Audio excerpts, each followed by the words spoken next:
And we need to understand that. Because without repentance, brothers, there can be no salvation. That's what repentance is, right? I'm sure some of you have heard that word, repent. Repent! For the kingdom of heaven is at hand. That's what they say. Okay. And that's what repent means. Change. That's it. That's all it means. Change. Yeah? Alright. But before this, brothers, we need to understand that we have to repair, firstly, those relationships that we have ruined, that we have destroyed, that we have broken. Then we've got to understand that by doing this, by reconciling with those around us, even if we can't repair the relationship, to have the relationship again, brothers, we still must make the attempt to reconcile. Yeah. It's important, brothers. We're going to learn why today. Yeah, okay. We've been covering Matthew 22, verses 35 through 40. I'll read it again quickly. Then one of them, which was a lawyer, asked him a question, tempting him and saying, Master, which is the great commandment in the law? And Jesus said unto him, Thou shalt love the Lord thy God with all thy heart, with all thy soul, with all thy mind.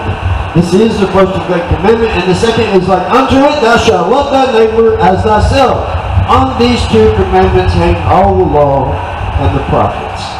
Alright. Last week we learned, man, that God does love us, that He sent someone to us to mediate this reconciliation. He wants to reconcile with us. And all of us understood, brothers, that the person who loves someone is the one who tries to repair the relationship. They are the ones that tries to reconcile. The other person, they don't try to reconcile because they're not the ones wanting to continue to repair the relationship. Does that make sense? Doesn't it though? Yeah. When you love someone and you want to continue having a relationship, you go to them. You try. That's what you do. Alright, brothers. None of us can go to God to start with. Yeah. And I'm certain that none of us throughout our lives have tried to repair a relationship with God. Yeah, alright. It's been our lack of relationship with God, brothers, that's gotten us here. Okay, yeah. So that, brothers, we can be sure that God loves us. That He loves us first. I want you to think about that. Loving us first, man. I'm going to put it to you like this. How many of y'all smoke cigarettes? Okay. Think about this now. Some new guy comes up, gets in the program, never seen him before, don't know nothing about him, and he asks you for a cigarette. And you're like, nah, man, I don't have that many. You just don't know. Yeah, alright. But what if this person who asked you for a cigarette had already given you one? Would you give him one? Would you give the guy that already gave you a cigarette one? You would, wouldn't you? I'm just saying, yeah, it's a simple thing, man. Why? Well, because he gave to me. Okay, brothers, listen. God gave to you first. God has given to you first. So it should be just that simple to give to God what He's given to you. And that is love, brothers. Alright.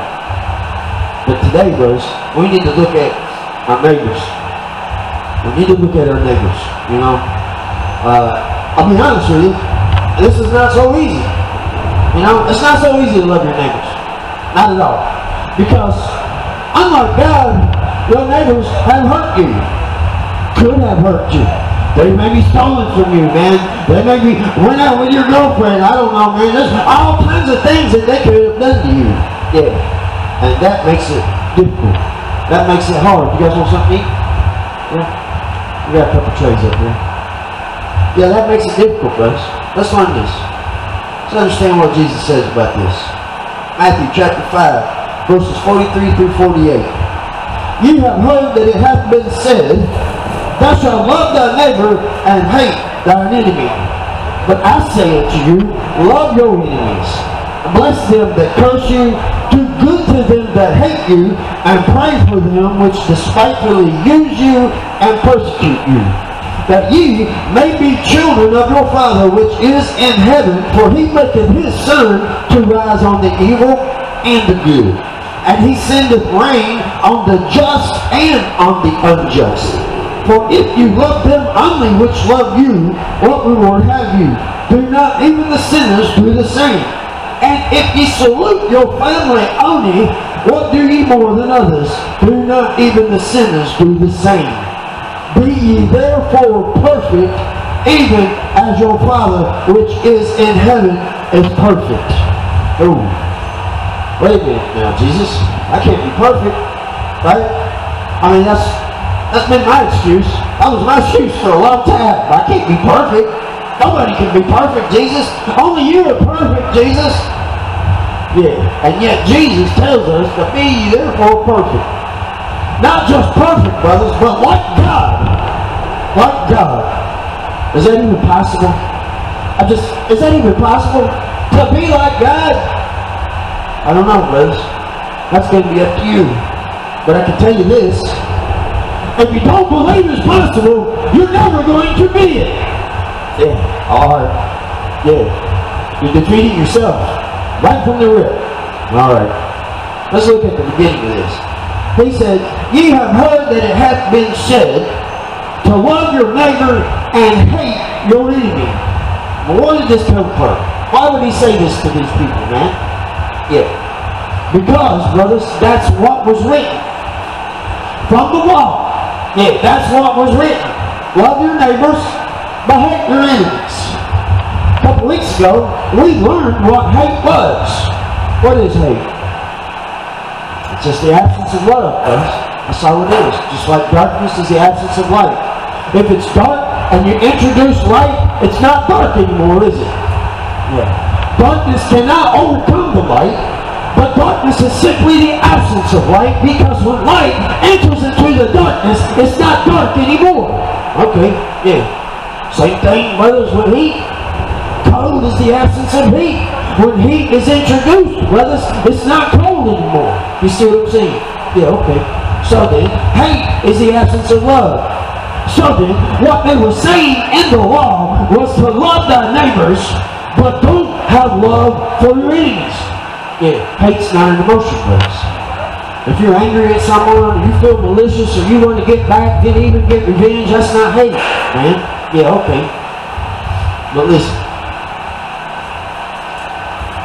Pray for them which despitefully use you, persecute you, and bless them that curse you. Man, you know, that's difficult. But brothers, I need you to understand that nothing I'm going to tell you today is going to be easy. It's going to require something from you, something that we don't have, something that we haven't had at the very least. And that something is love. Just love. Yeah. Alright. You know, I find that praying for people, man, who hurt me or attack me, man, or giving to people who use me, or, you know, I know is using me, is really, really hard. It goes against everything, man, that I've learned in this life. Yeah. Alright. But there's a reason, brothers. Because God maketh his sun in the sky to rise on the evil and the good. Doesn't matter whether you're a good person or a bad person, brothers. When the sun comes up, we all get a part of it, don't we? Yeah. He maketh his rain to go on the just and the unjust. Now that's something that we need to understand. There's a reason why he said this, brothers. Yeah. This is identifying something for us, okay? In the law, rain was a blessing to obedience. Yeah. God said that if we kept his commandments, that he would send the rains in due time, and that the rains waters our crops, brothers, that we might have food, that we might have increase. And that comes through obedience. Alright, that's what he said. But Jesus said that God sends the rain on the just, those who keep his commandments, and even the unjust receive the rain. Now, whoa, wait a minute. Okay, so then, why would God send the rain to those people who didn't obey him? Because God loves even his enemies, folks. Yeah, alright. In our lives, we've been his enemies. In our minds, in our hearts, and certainly in our behaviors. We have done what he has said not to, and that has made us his enemy. Okay, yeah. This is the reason why Jesus says, to be ye therefore perfect, even as your Father which is in heaven is perfect, by loving even your enemies. Yeah. You know, brothers, a lot of people don't understand what perfection is. You know? Yeah. we look at behaviors and we say that because we did this or because they did that, they're not perfect, or we can't be perfect.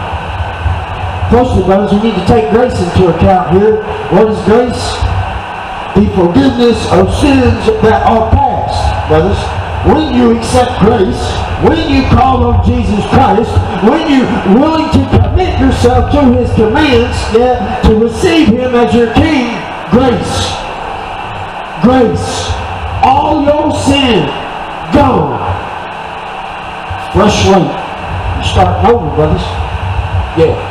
Think about that. So then, what do you do tomorrow? What are you going to do the next day and the next day? Think about this, brothers. It is possible for you to be perfect. Firstly, it is possible for you to put sin away from you. Yeah, it is possible, brothers. Think about that. It is. I hear people say, oh man, that's impossible. That's impossible. So, which one of you believes that it's impossible for you to tell the truth? Haven't you ever done it before? Have you ever told the truth? Huh? Yeah. How about not stealing? Which one of you is it impossible to not steal something? I mean, every one of you has been here today, and I'm not missing anything. I'm just saying, all right, brothers, you see what I'm saying, man? Yeah. And it's not impossible for you to keep it in your pants. It's just not, brothers. I walk by people all the time. Alright. So that these things are not impossible. They, in fact, are very possible. Yeah. But the question is, brothers, how much do you love God? How much do you love God, brothers? How many of you have ever done something towards someone who loved you? You did something they said not to do, and they told you that you didn't love them. Yeah. And you said, yes, I do.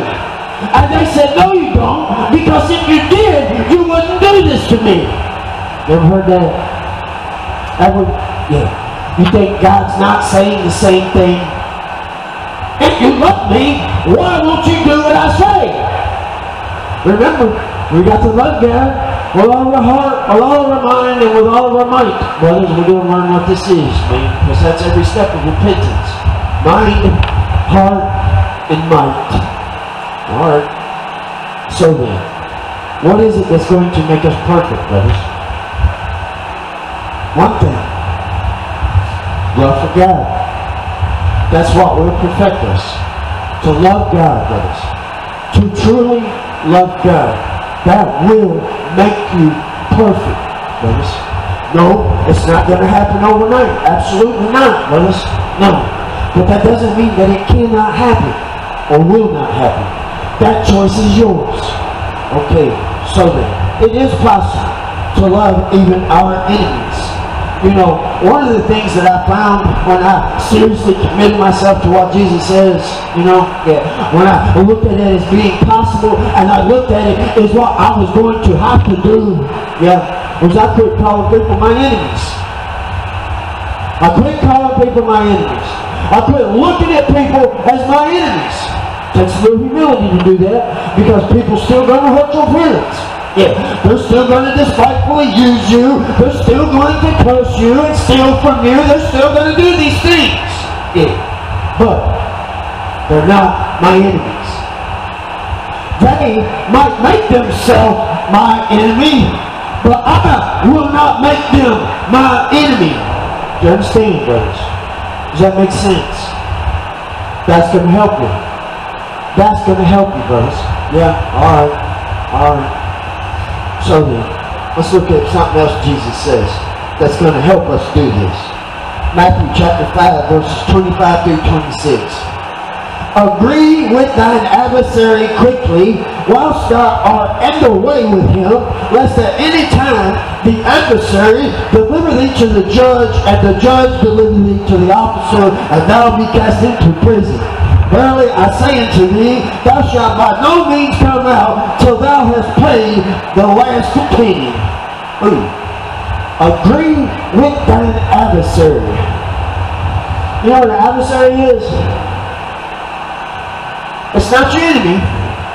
That's simply someone who opposes you. who is in opposition to you. Yeah. Agree with thine adversary. You know, I'll be honest with you guys. When somebody come up and told me that I wronged them in some way or other, yeah, that I felt like I didn't do, or if I didn't do that on purpose, oh no, man, I didn't do that. No, you're crazy. No, man, no. I mean, you got that. I'm just saying. Think about it. Yeah, all right. Jesus is telling us to agree with thine adversary while we're still in their presence. There's a reason, brothers. This is important. And we're going to come back to this. But right now, we need to understand. If somebody comes up to you and tells you, when you did this, when you said that, it hurt me. Guess what, brothers? That's what you did. That's what you did. No, you might not have done it on purpose. No, you might not have meant it to happen. But it did. If you said it, then you did. If you did it, then you did. Why? Why does that matter? Why does it matter? What does Jesus tell us? It's about the well-being of other people above our own, brothers. I know we're all looking out for number one, man. We're all looking out for how we feel. I get it. But remember, love doesn't look out for number one. 1 Corinthians chapter 13, brothers. We need to stay up on them verses. This is how you're going to check yourself day in and day out, brothers. Day in and day out. Alright. So then, we apologize. With sincerity. We mean it. You may not have meant to do it on purpose. You may not have had malice in your heart, brothers, but that don't matter. What matters is you got another human being standing before you in pain. Think about that. We all know what that feels like. We all know what that feels like, brothers. You know, people look at our circumstances and they say, well, you haven't been through what I've been through. You don't know what it's like. You haven't done this. This hasn't happened to you. How many of us have said that? Heard that? Listen, brothers. It's not the circumstances that matter, but the feeling that the circumstances create. That's what matters. That's the affliction. Not the circumstance, but the feeling. Do you understand? And in this way, we are all suffering the same afflictions. Yeah. So, brothers, we should have a little compassion for someone who is in pain. Yeah, because we too have hurt. And we know what that's like. And if it's within our power, man, to heal someone of that, don't you want to? Wouldn't you want to? That was a hard one for me, brothers. My marriage caused me to start instituting these things, to live by these things, because I was with my wife more than anyone else. Yeah, I loved her more than anyone else. I'm just saying, yeah, okay. And guess what? She was just about the only person that could hurt me. Yeah. But something we need to understand about this love is there's no way to protect yourself. There is no way for you to protect yourself from this pain.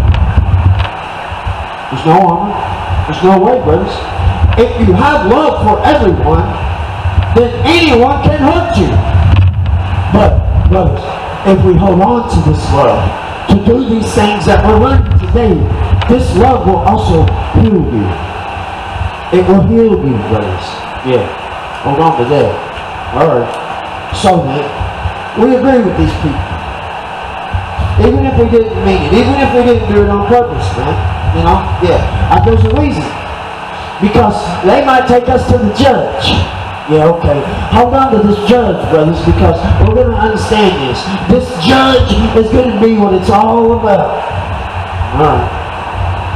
Matthew chapter 5, verse 23 through 24. Therefore, if thou bring thy gift to the altar, and there rememberest that thy brother hath something against thee, leave there thy gift before the altar, and go thy way. First, be reconciled to thy brother, and then come and offer thy gift.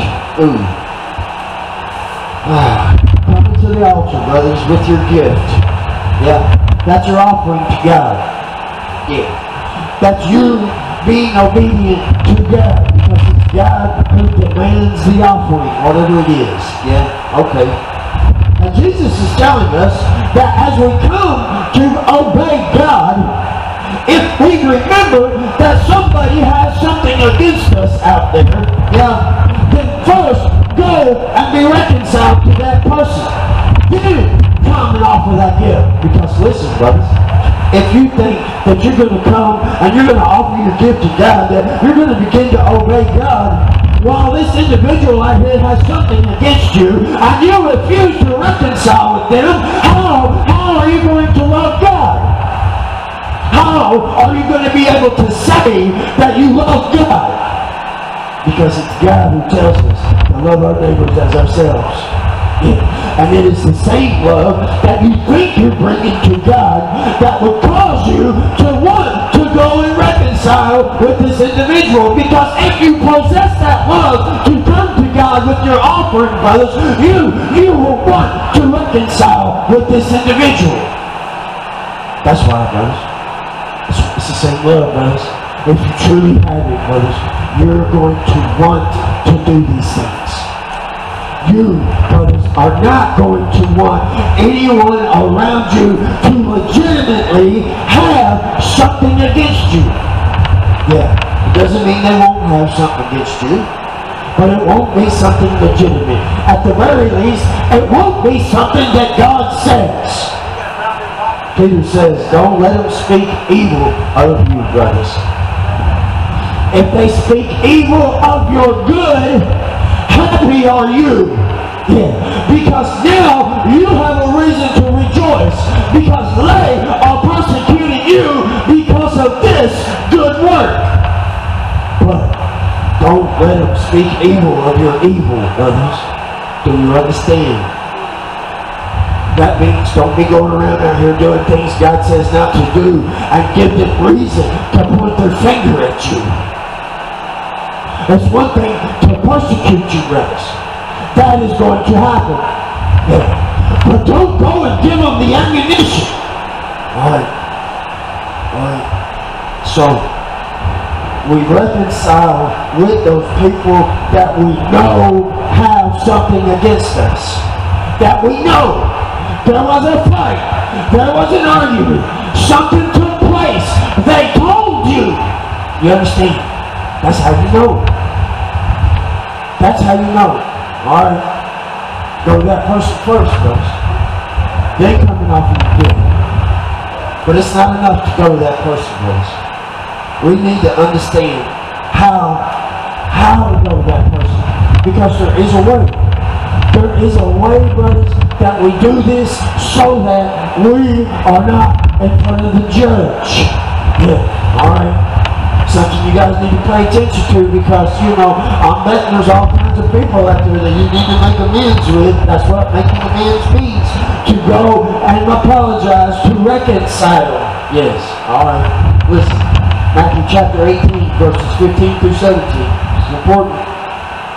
Moreover, if thy brother shall trespass against thee, go and tell him his fault between thee and him alone. If he shall hear thee, thou hast gained thy brother. But if he will not hear thee, then take with thee one or two more, so that in the mouth of 2 or 3 witnesses every word may be established. And if he shall neglect to hear them, tell it unto the church. But if he neglect to hear the church, let him be unto thee as an unbeliever and a sinner. Okay. So this is the process. You guys catch that? There was a process there. There was one step, then another step, and final step. Yeah? Alright. So first, we go to that individual, brothers, by ourselves. Yeah. We go to them alone. And we try to work it out with them face to face ourselves. Sometimes that don't work. Sometimes that don't work. But I'm going to give you some info today, brothers, that's going to help you. Yeah? Firstly, we don't blast our problems on social media. We don't blast other people on social media. Do you understand? What's going to happen if you do that? It's just going to make it worse, ain't it? They're not going to reconcile with you. You made it look like whatever in front of all these people, whether it was real or not. Because, you know, nobody likes to admit that they were wrong and hurt somebody. Yeah, all right. No, brothers, we don't do that. We go to that individual alone, not in front of everyone, brothers, because when you remove pride from the equation, brothers, it's a whole lot easier to reconcile with people. Yeah, all right. So then, we have wronged someone, or someone has wronged us. Yeah, we go to that individual, whomever it may be, and we try to work it out with them. If they wronged you, you go up and say, hey man, you know, when you said this or when you did that, man, it made me feel like this, you know, and that really bothered me, man, and I don't even know if you did it on purpose or not, man, but, you know, can we get past this? You know, you bring something to someone. It's humility. You don't go with your chest stuck out, beating like Tarzan, man. No, that's not how it works. And nothing going to get accomplished with that. What is the love in that? All right. No, brothers, we'll go with humility. Humility. They're not saying, no, man, I didn't do nothing to you. You're crazy. I didn't say that. I didn't do that. Maybe they don't want to work it out with you. All right. The next step, brothers, is to get a couple people to go with you the next time. Yeah. What kind of people are you going to take? Are you going to take allies? People who see your side of the story, people who see it your way. Is that who you're going to take? No, brothers. Remember, this is not about who's right and who's wrong. It's got zero to do with what's right and who's wrong. It's got nothing to do with it, brothers. It's got everything to do with there being an ability for you to have a relationship with this person. Doesn't matter who's right or wrong, brothers. It don't matter who did what to who. It's got nothing to do with it. Nothing. No, brothers. It's about the possibility for a relationship. Yeah. Whether that means you got to agree with your adversary, even if you didn't do it, even if you didn't mean it, then you must agree with me. Whether he's right or wrong, whether you're right or wrong, brothers, it's not about right or wrong. It's about love. It's about the possibility for a relationship to exist. That's what it's about. So, when we take a couple more people, brothers, we take a couple people who love Jesus Christ, who have the same love, who understand what it's about. That's who we take. Brothers, I'll be honest with you. There ain't too many of them people out there. Ain't too many of us out here, brothers. Just ain't. Yeah. We're going to learn why that is today, too. So, we get a couple of these people who understand that it's about love between me and my neighbor. It's not about which one of us is right or which one of us is wrong. That they may help to establish this fact to this individual. Because, brothers, remember, there's a judge involved somewhere. Okay. And he says, no, I still ain't going to do it. No, I ain't going to be his friend. He's a piece of crap. He did this, he did that. Whatever. Because you're not taking that attitude ever. Don't matter what they did to you. You are not going to take that attitude, so there should be no problem for you to have a relationship with this person who wronged you, who hates you. Because you love Jesus Christ. Now Jesus tells us to love even our enemies. So we're not even going to think like that. That's not even entering into our minds. Alright? But he says, no, ain't doing it. The next step would be to take it before the church. And when we think about that, we think about a building full of people who go there. And that's not what the church is. That's a place. Church is not a place. It's a people. Church is not where we go, brothers, but who we are. And we need to hold on to that. You need to remember that, brothers. The church is the bride of Jesus Christ, His wife. That's us, brothers. That's those of us who love Him and submit ourselves to Him, to follow Him. That's who the church is. So, if we take this individual before a group of people, then the group of people must be these kind of people. Alright? Why? Why must it be these kind of people? Because these same people, brothers, are going to plead with Him the exact same way that you have been. You know, it's one thing to go up to someone and to plead with them. You know, I'm doing that right now, aren't I? I'm standing here as a man and I'm pleading with you. Right? But man, how much more powerful would it be if a group of people did that? I don't know, but you know, when one man tells me something, I usually don't think too much about it. But brothers, when a group of people who don't know each other, who don't live together, say the exact same thing, I start thinking about it. They can't all be liars. Yeah. Alright. Alright.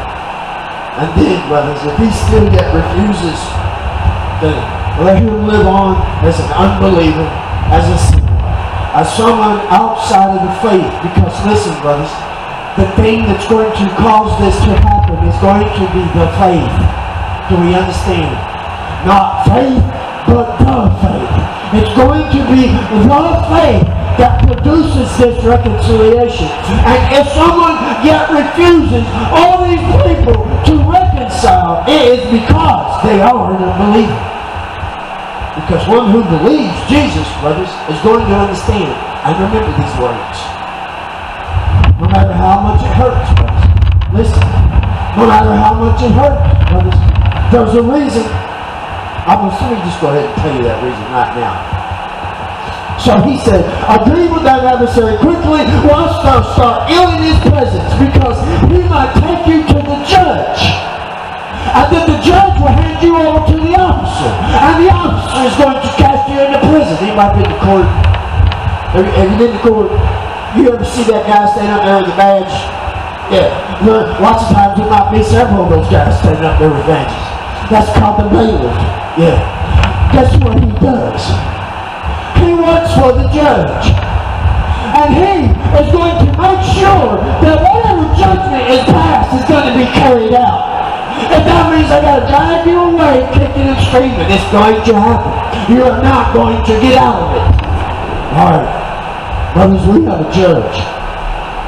His name is Jesus Christ. Yeah. He is going to be our judge, brothers. I want you to picture this.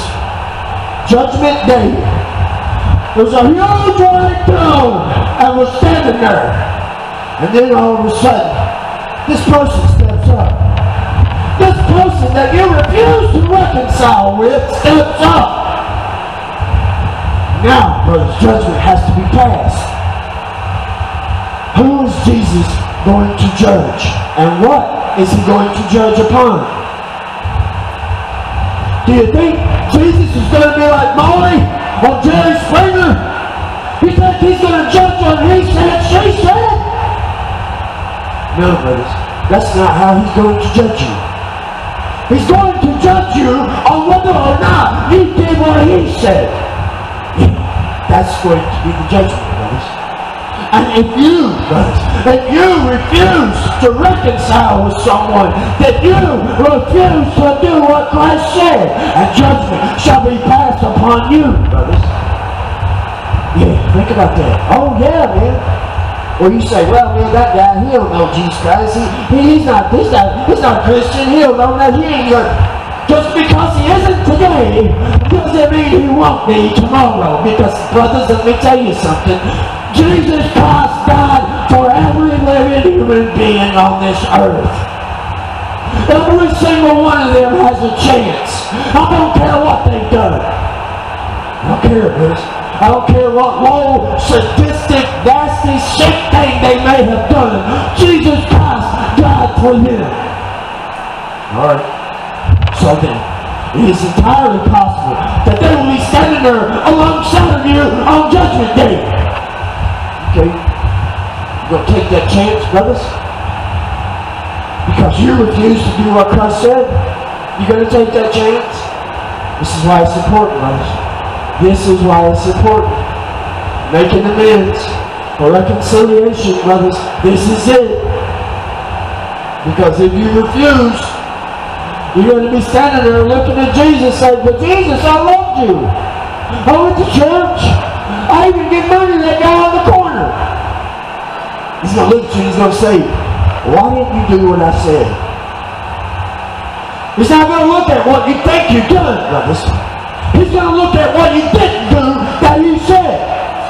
Yeah, I know, man. Hey, you ain't telling me nothing, man. I'm telling you these things, brothers, not because I have mastered these things. I'm telling you these things because these things are true. Alright. Brothers, listen, God don't use me because I'm a good person. God don't use me because I do good things, brothers. No. God uses me because I refuse to give up. That's why. Alright. Doesn't mean you won't stumble, brothers. But you're going to refuse to give up for one reason and one reason only. Because you love the one who first loved you. Yeah. Alright. Alright. We'll never get out, brothers. There's no way out. We get cast into prison. There's no way out from there. Because what we owe is eternity. Yeah. That's what we're going to owe. Alright. Alright, brothers. Now, let's look at something. Something that's going to help us here. Matthew chapter 7, verses 12 through 14. Therefore, all things whatsoever you want men to do to you, do so even to them. For this is the law and the prophets. Enter you in at the difficult gate. For wide is the gate and broad is the way that leads to destruction, and many there be which go in. Because hard is the gate and narrow is the way which leadeth unto life. Few there be that find it. Alright. Enter you in at the hard gate. Don't take the easy way, brothers. No. The easy way is not going to lead us unto life. Do we understand? Yeah. The hard way is what's going to lead to life for us, brothers. Yeah. And only a few are going to find this narrow path. Why?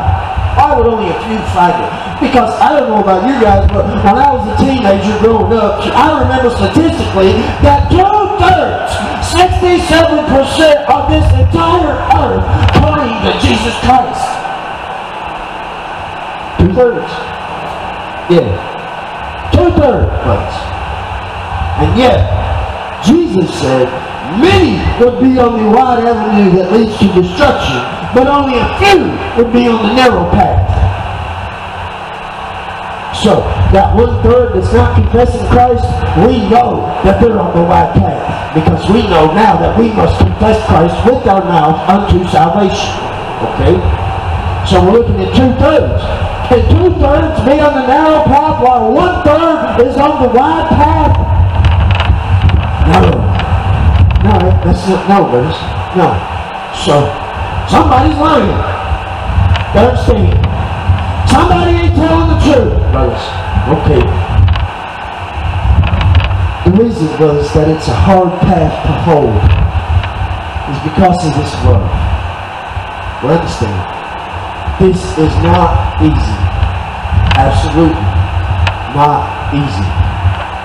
But only those people who practice this love will enter into this gate that leads unto life, brothers.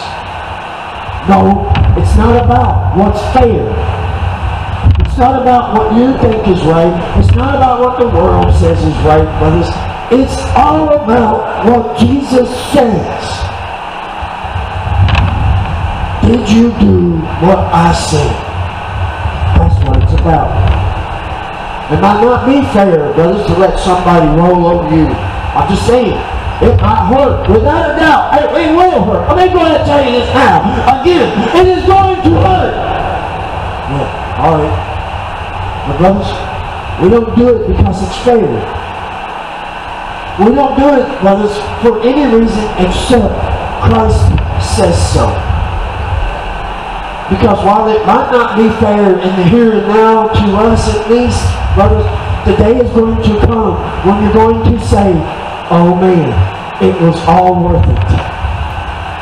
It was all worth it.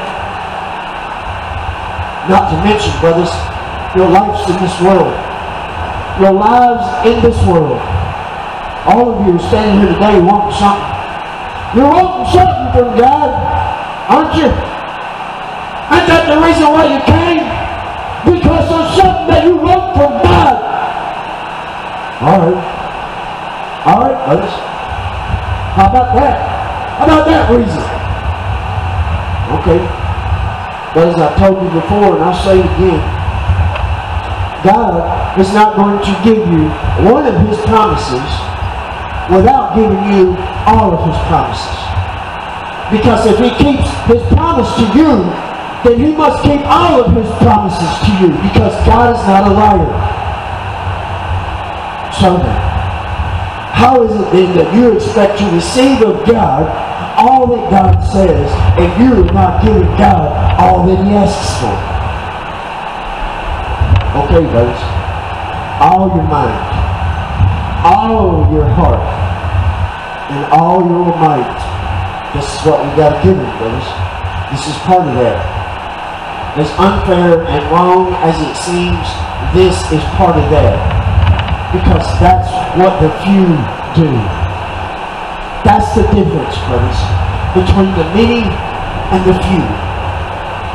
And brothers, when you understand this, it becomes a whole lot easier to do this next thing. Matthew 6:14-15. For if ye forgive men their trespasses, your heavenly Father will also forgive you. But if ye forgive not men their trespasses, neither will your Father forgive you. Alright? Yeah. So the golden rule then is to treat other people the way that we want them to treat us. Yes, okay. The question is, how do you want to be treated? What is your goal? Do you love God? Because if you love God, then you know you will keep God's commandments. And as we learned, God's commandments govern two things. What we do towards Him and what we do towards each other. Or what we don't do towards each other. So then, we would expect to be treated just like that. For other people not to do what God says not to do against us.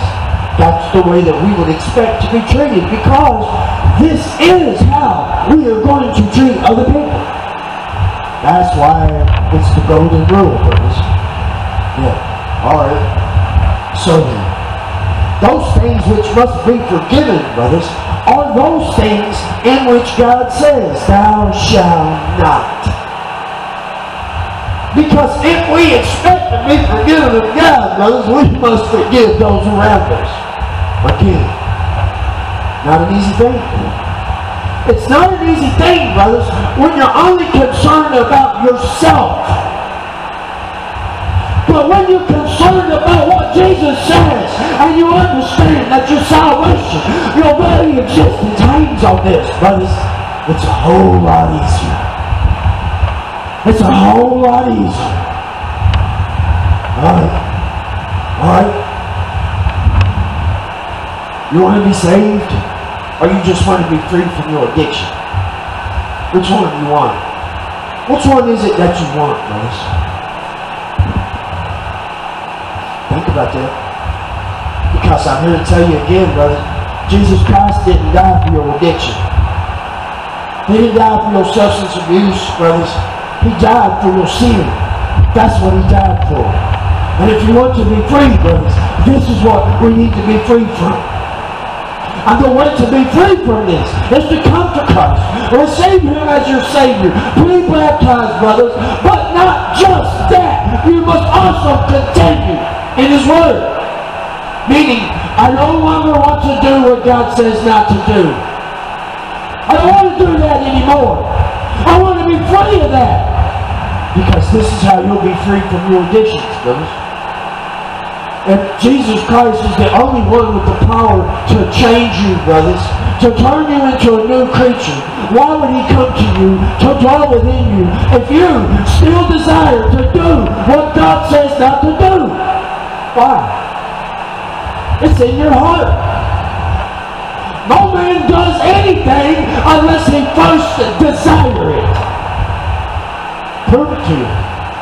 I just want you to think about your drug of choice. Meth, heroin, coke, weed, I don't know. But there was something that you liked. And it's what you wanted. And you got the money together and you went out to store. Yeah. And the person you come across said, no, I don't have that. But I do have this. You said, no, I don't want that. And you went on to the next man. And the next one. Until you got what you wanted. It's the same way, brothers. No man does anything unless he first desires it. You want to be free of sin, brothers. To put that desire out of your heart. Because when you do, brothers, Jesus Christ, in the form of the Holy Spirit, is going to come down, brothers, and change your flesh. Because your flesh is weak. You don't have the strength that it needs, brothers. It only knows to use what makes it feel good. Whether it's food, water, sex, air, drugs, that's all it cares about. It don't know nothing else, brothers. No. But if you drive that desire out of your heart, Jesus Christ will give you the power that you lack in your flesh. I'm telling you this, brothers, because I know this. I don't know about you guys, but when I started thinking about using my drug of choice, yeah, my heart started picking up a little bit. Yeah, start beating a little faster. Start salivating. Eyes start jittering, man. It's getting a little restless, you know. Dopamine starts flowing. The closer I get to stolen, man, the better I'm feeling. You're okay. That's flesh. That's your body's reaction. Jesus Christ took that away from you, brothers. You don't have the power to change that. Don't you understand? That is the power that you lack. Right there. To change your flesh. But Jesus Christ, brothers, will give you that power. And I know. Because the dope man put it right in my hand. It was in my hand. It was mine. And then desire was gone out of my flesh. No heart rate, no sudden burst of energy, man, no restlessness, man, none of that. It was gone. I dropped it on the ground and I turned around and walked away from it for the first time in my life. That's how he'll do it. But the question is, brother, are you going to drive the desire for sin out of your heart? You're going to have to, brothers. This is how we get on the narrow path. Right there. And the thing that's going to do that is love. Love. Real, true love. Matthew chapter 7 verses 1 through 5. Something to be important about this reconciliation, brothers, with this relationship, okay? Judge not that ye be not judged. For with what judgment you judge, you shall be judged. And with what measure you mete, it shall be measured to you again. And why beholdest thou the mote that is in thy brother's eye, but considerest not the plank that is in thy own eye? Or how will I say to thy brother, let me pull the speck out of thy eye, and behold, a plank is in thy own eye? Thou hypocrite. First, cast out the beam of thine own eye, and then thou shalt see clearly to cast out the mote of thy brother's eye. Okay. I hear a lot of people quoting scriptures, brothers. Yeah. Especially when you tell them something that God says not to do, right? And they're in the act of doing this thing that God says not to do. The first thing they generally do is they look at you and say, oh, you're not a Christian. You're not supposed to judge me. You're judging me. No, brothers. No. We're supposed to rebuke people of sin. That's called love. According to God, that's called love. Yeah, alright. But judgment is when you carry out what the judgment is. Now, let's say some sexual sin, adultery, bestiality, incest, homosexuality. Yeah, passing judgment for those sins and stoning people to death. That's what the law says. To gather around them in a circle and cast stones at them until they die. Okay, that's passing judgment, guys. That's what judgment is. Discerning for yourself in your mind what another person is doing and not judging them. Because, brothers, if that's the case, we're in bad shape. How are we going to have a relationship with anyone if we cannot judge what kind of person they are? With what measure you use, it shall be used against you. Okay, this is important. How are you going to judge someone? What are you going to judge them on? Are you going to judge them according to society, what society says? Are you going to judge them according to culture, what culture says? Are you going to judge them according to what the TV says, what the school says, what the counselor says? How are you going to judge what kind of person they are?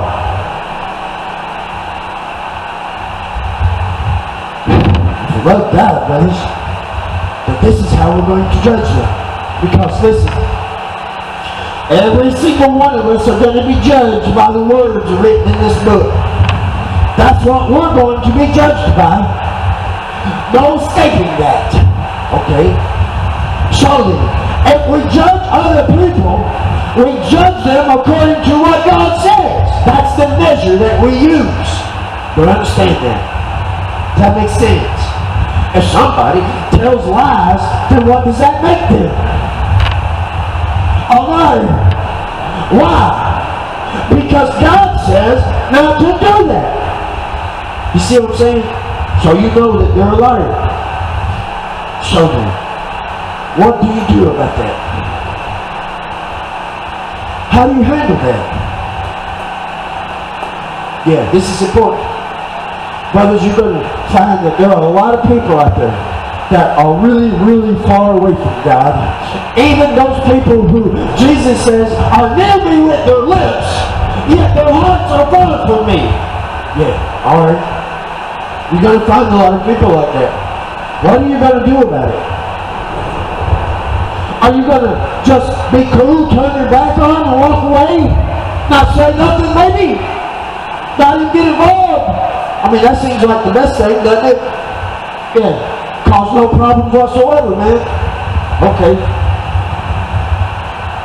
Do you point out their wrong and tell them they're a bad person? That's another thing you can do. Yeah, you can point the finger at them.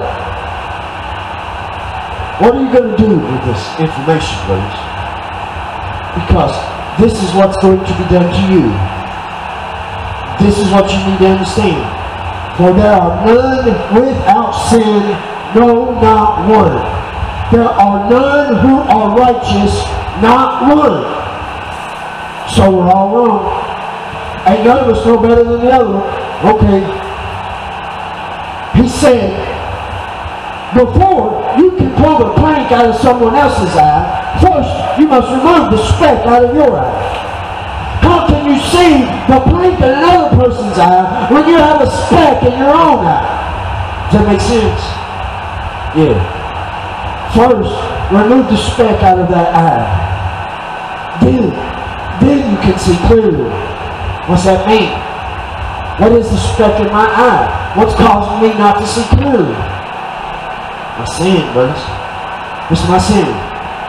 How are you going to go and teach all things that have been commanded of you by Christ if you don't keep all things that have been commanded of you by Christ? Do you understand? That's why he said, thou hypocrite.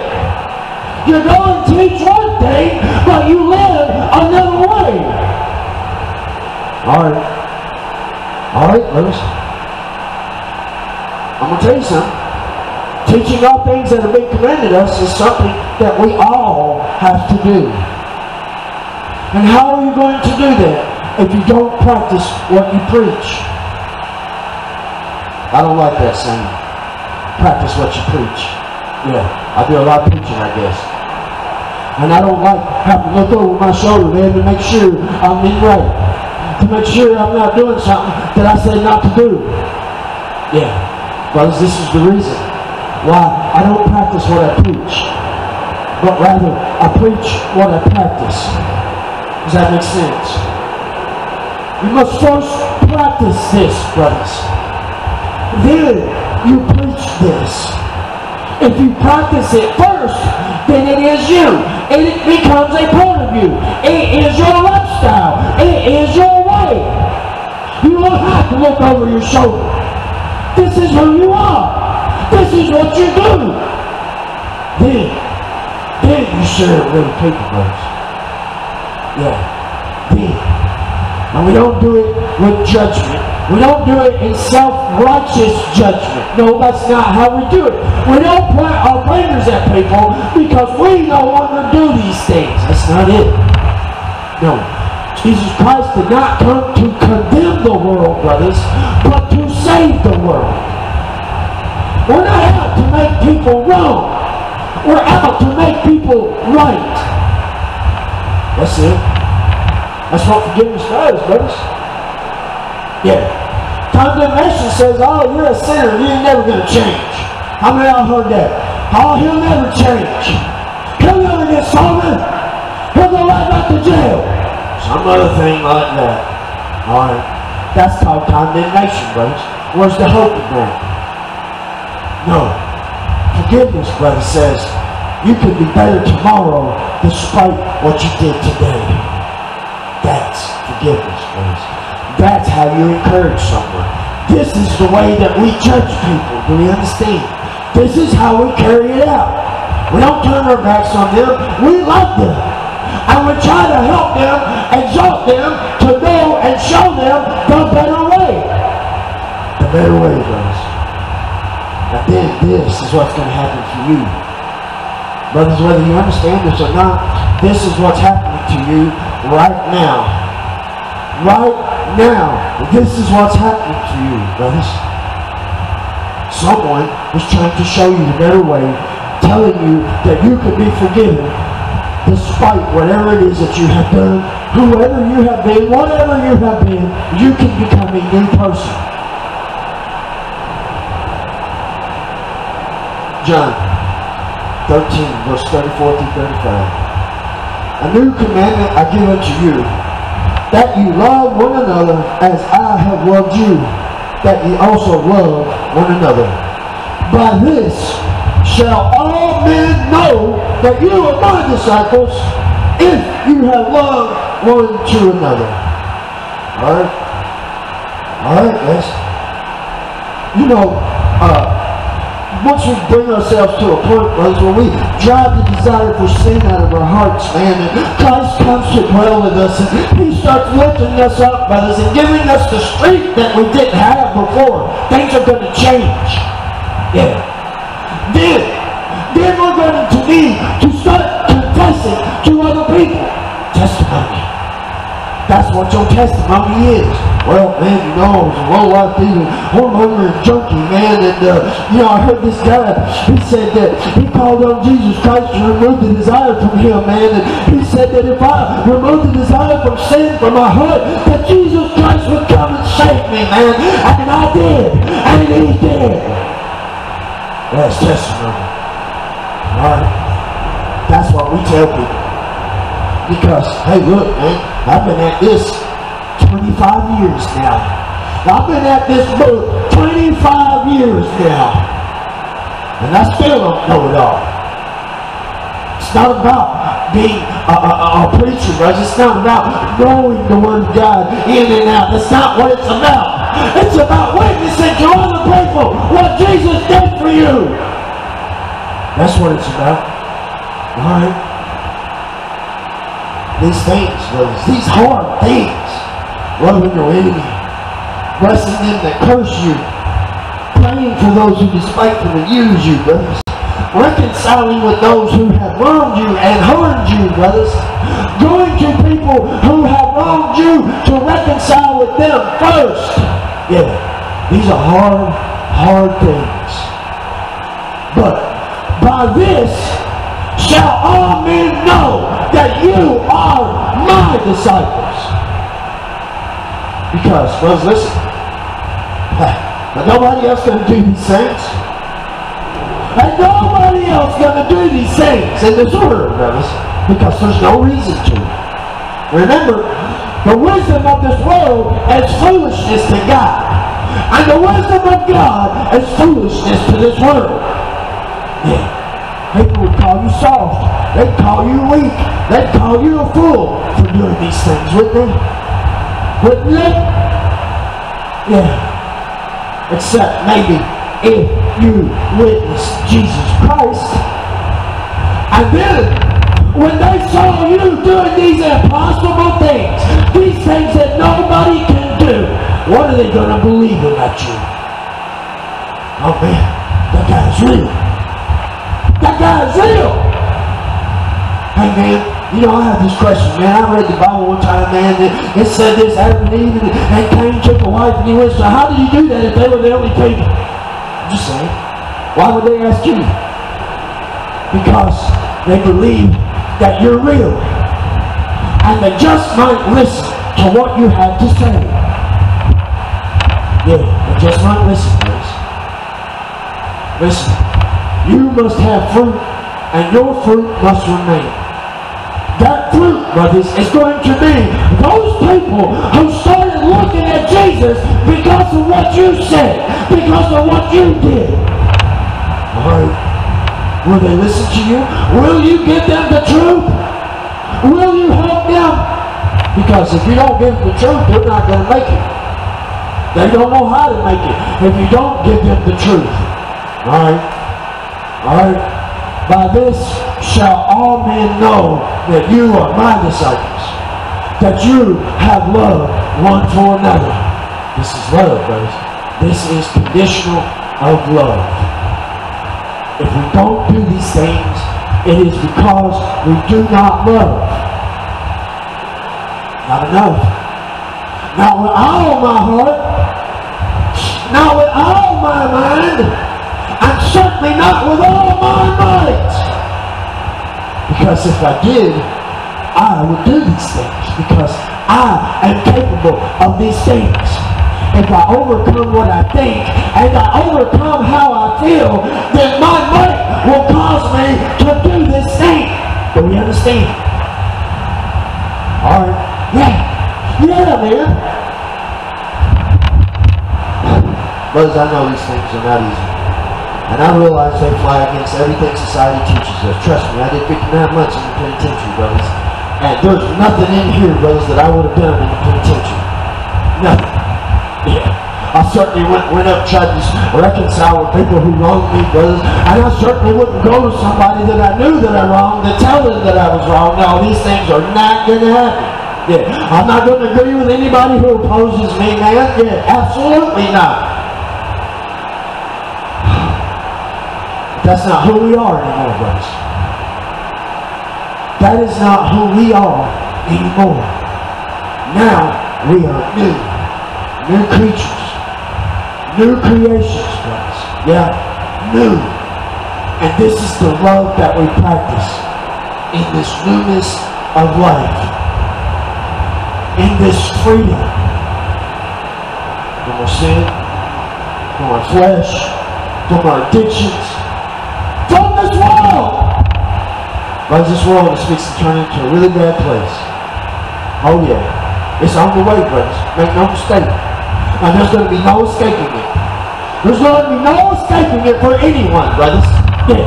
Because they're going to control what you eat and how you eat. Yeah. And how you're able to buy what you buy. And if you don't do what they say, you're not going to be able to buy. There's only one escape from this world, brothers. And that's to the kingdom. To the kingdom. I don't know, brothers. I used to think that my kingdom started with my castle. You know? Man's kingdom's castle, right? Yeah. Let me tell you something. A castle doesn't make a kingdom. It's the people. The people is what makes it a kingdom. Yeah. Now, brothers, if we don't seek to bring other people into this kingdom, what kind of place is it going to be? It's going to be awful lonely. Alright? Brothers, if you want salvation for yourself, and you love other people as you love yourself, then it stands to reason that you would want to save other people as you yourself are being saved. I know, brothers, it's not easy, man. Like I said at the beginning of the message, it's not too hard loving God because He first loved us. But loving these other people, brothers, especially these people who are around us, is not going to be easy. You're going to have to overcome yourself. It's going to be yourself that you're going to have to overcome, brothers. Yeah, alright. Brothers, the first step of overcoming yourself is going down here and calling on Jesus Christ, brothers. Going to be baptized. Not because the baptism of the water saves you, brother, but because this good conscience that you're now feeling, this feeling that now is within you, that says, I want to do what Jesus says. I want to be the man that Jesus says. That's what's going to save you. Does it exist? Is it within you? Because if it is, then you will want to do what He says. Now, brothers, I'm not scared to get in that water. I know it's cold. I get it, but I ain't scared. I came for you. I came for you. God sent me here for you. Let's close. Father, we give thanks, Father. We give thanks for this message. Father, we give thanks for your Spirit among us, Lord. Father, we give thanks for this understanding, Father, for pointing it out to us and making it so simple, Father. Things that people complicate so much, Father, you have made so simple today, Lord. Give us the strength, Father, that we might be a strong enough vessel to possess this great love, Father. This same love that you have for us, Father. Lord, I beg you. I lift these men up to you, Lord. They came for you, Father. Fill them, Father. Fill them to overflow this day, Father. In Jesus' name I pray. Amen. Alright. You guys would help me put the chairs away. I appreciate it.